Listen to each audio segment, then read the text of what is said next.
Você sabia que nem todo Shine é aleatório? Que na verdade a Game Freak pensa na hora de colocar o Shine? Vamos falar mais gente espera, né? É. Bom dia, boa tarde ou boa noite, sejam bem-vindos a mais um vídeo do canal. Eu sou o Cleiton Moura e eu vou falar sobre a lógica por trás dos Shines. Sim, existe uma. Então vamos lá. Bem, a gente tem uma penca de Shines aí que a gente vive reclamando.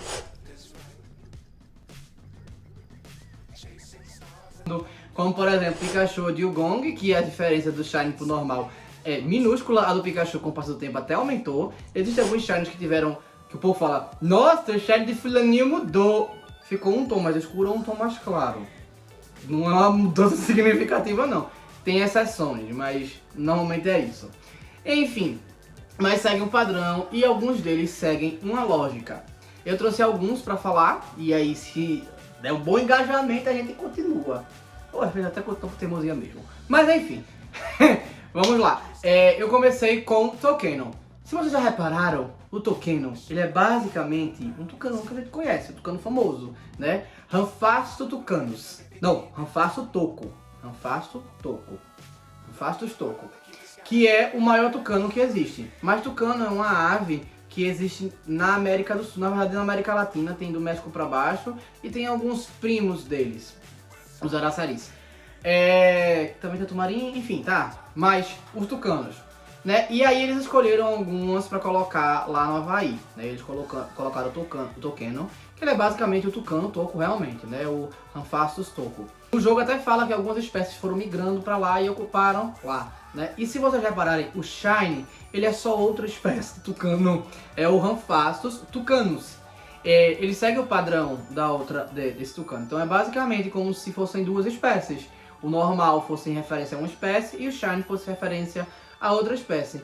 O que a gente se pergunta é, então, o Shine dele vai mudar quando ele estiver no Brasil? Vão colocar uma evolução convergente para ele? Vão colocar uma regional para ele? Como é que vão colocar um regional se o Pokémon ele já é a cara do tucano normal da gente? Já tem um erro daí, né? Já tem um erro daí. Ele é a cara, ele é igual. Só se colocar mais penas ou alguma coisa do tipo e mudar a tipagem. Mas enfim. Enfim, ele realmente é a cara e só foram feitos dessa forma. Seguindo ainda em Alola, a gente pode falar do Raichu de Alola. O Raichu de Alola, como a gente sabe, né? É quando o Pikachu evolui em Alola.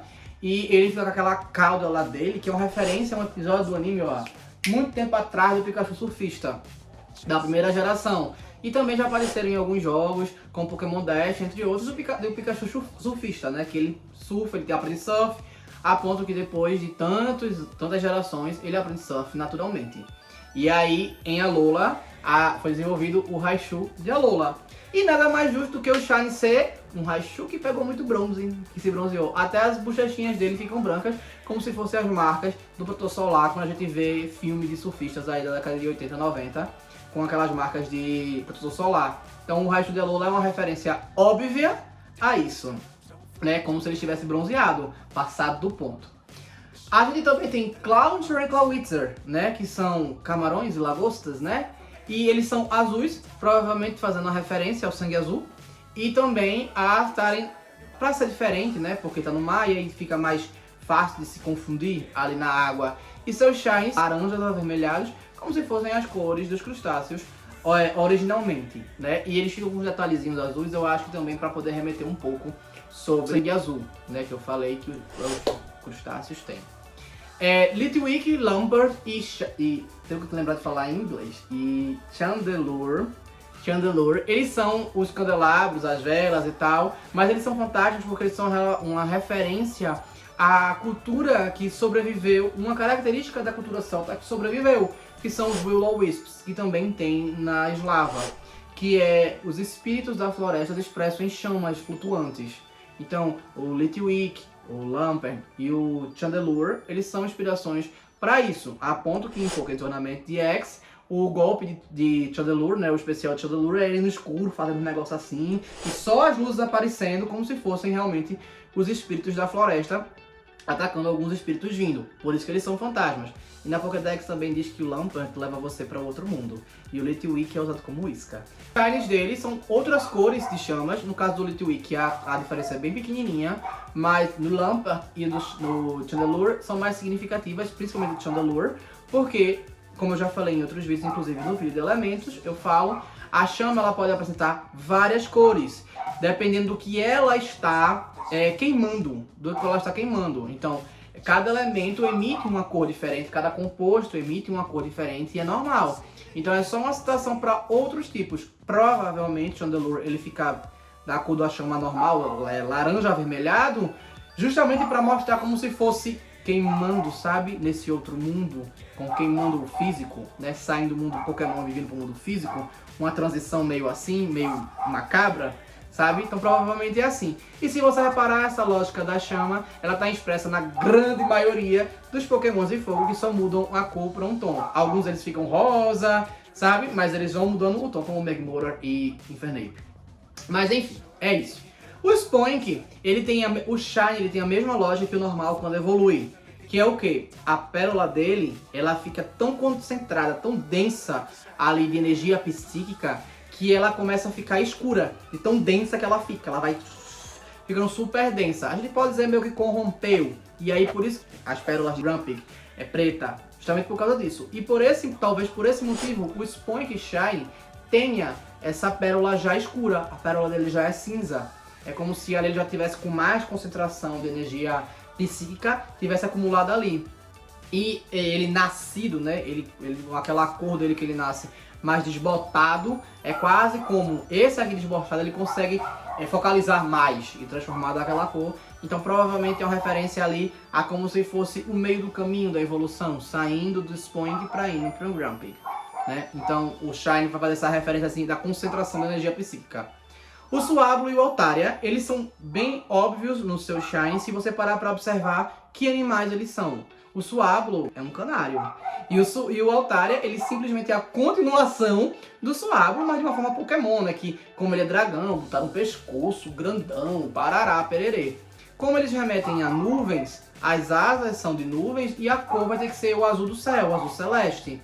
Mas aí o Shine faz uma referência ao animal na vida real, que é o amarelo. É por isso que as nuvens continuam da mesma cor, mas eles mudam de cor para o amarelo, porque é como se ele mantivesse a característica do Pokémon, mas por causa da característica do animal ali vivida no Shine.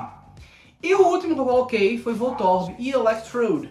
O Voltorb e o Electrode e os seus Shines foram meio que aleatórios, que foi a primeira geração, que foi um erro que deu, né? Depois a Game Freak meio que comercializou isso, né? E aí você faz, foi um erro que deu e tal, não sei o que. Por que tá colocando como uma explicação de lógica? Foi um erro a lógica? Não. É porque é o seguinte, o Voltorb e o Electrode, eles são a base de Pokébola. E os Shinies deles são azuis, na parte que é vermelha. Se você prestar atenção, Pokébola qual é a próxima? A Great Ball. E aí você faz, mas não foi aleatório? Certo, mas eles talvez usem essa justificativa porque o de Hisui também é vermelho. E pela lógica, o Shine deveria ser azul, mas não é azul. O Shine é preto, que pode significar das duas coisas. Uma, ou que queimou, visto que eles explodem, né? E tem aquele coisinha dele que ele solta um negocinho, né? O furinho, como se fosse de fogo de artifício, né? Ou uma referência a Ultra Ball ou a Heavy Ball, justamente para poder continuar nas lógicas das Pokébolas, tá entendendo? Continuar nas lógicas das Pokébolas. Existem várias explicações para vários outros Shinies, como deu pra ver. A Game Freak não se posiciona necessariamente qual é a certa, qual é a interpretação certa. Umas são bem óbvias e você faz assim, não tem como interpretar outra coisa. Outras estão bem ocultas, que você para pra pensar e tem toda uma filosofia por trás e tal, não sei o que. E poder ir falando, né? Inclusive, se você souber de alguns, bota aqui nos comentários, tá? Mas existe essa linha de raciocínio e eu queria saber o que vocês acham. Porque eu acho bem interessante perceber essas coisas. Algumas precisam de bastante conceito mitológico para poder perceber, ou conceito biológico para entender. Mas é isso. Então eu espero que tenham gostado. Então curtam, comentem, compartilhem, se inscrevam no canal. E sugira alguma coisa aí? Brilhou. Eita, boa! Hashtag brilhou. É isso. Valeu.